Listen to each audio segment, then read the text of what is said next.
anak ni Daging, na panganay na anak ni Lola Rita. Na sinabi nga ni Tita Tilet na I have to say something about my Lola. Well, yung pinakaunang mga memories dati nung maliit pa ako, kasi maliit pa ako ay kinuha na ako ni Lola. Mula nung baby, kaya naging yung para sa, nung namulat ako sa mundo, yung nakilala kong nanay ay si Lola Rita. So, yung mga naalala ko dati nung maliit pa ako, may isa sa pinakamatalik na kaibigan ni Lola nung maliit pa ako, dinala kami sa Baguio, sa rest house nila. Hindi ko maalala yung tao ito kasi nung maliit pa ako, ginagamit niya. Mahilig kasi ako dati sa maliit. Diba dati mga bayabas natin maliit pa. So yung bayabas nito, hinahati nila. Yung laman, sila kumakain. So ginagamit ng kaibigan niya, yung mahaba niyang kuko, kinukuha lahat ng buto, yun yung sinusubo sa akin. So siguro ay doon kung umabot ng kalahating kilo ng buto na yun na napakain sa akin. Kaya hindi ko makalimutan yung kaibigan ni Lola na yun, na minamahal din ako dati, yung si Tita Aurea. Siya yung nagsubo sa akin ng maraming liso dati ng matupa. So kaya, yun yung mga alala dati. Kaya siguro, nung sinabi din ni Tita na magsalita ako sa harap ninyo, kung ano yung masabi ko tungkol kay Lola.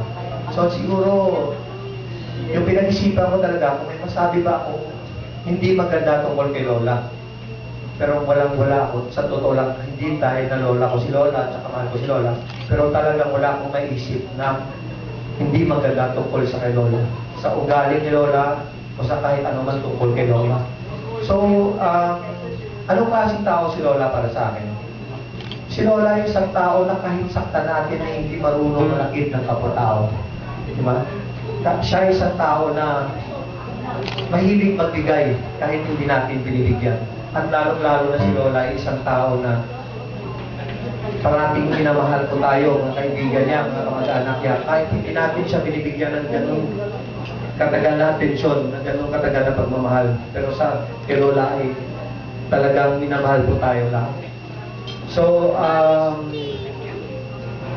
sa kay Lola, kahit kanina ng pagdating ko, parang hindi ko alam kung nakita ko agad si Lola sa sitwasyon niya na nakita ko kanina sa lahat. Sa buong buhay ko ngayon ko lang kasi si Lola. Last year yung nabisita ko si Lola, hindi ko sa ganito kanina. Akala ko hindi niya ako makilala tulad sa iba sa ating kanina, di ba nung lumapit sa kay Lola, tinatanong ko, hindi niya daw makilala. Pero nagulat ako nung linapitan ko si Lola, 3 pesos ako kinuha, sabi niya sa akin, Rafi, mahal kita. So, ibig sabihin si Lola, nakakilala pa rin. So, Lola, I love you.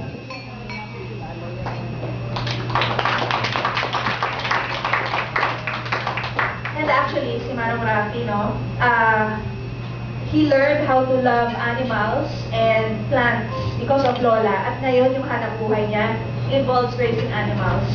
So, isa yun sa mga influence ni Lola kay Manong Rafi. Yan. So, malungkot tapos masaya ulit. Raffle ulit tayo ha. Okay, itong next 10 prizes na ibibigay ko, these are actually time-wise, day and night solution. These are very good. Ginagamit yung day solution sa umaga, tapos yung night solution sa gabi. Pag umanda skin nyo, pumunta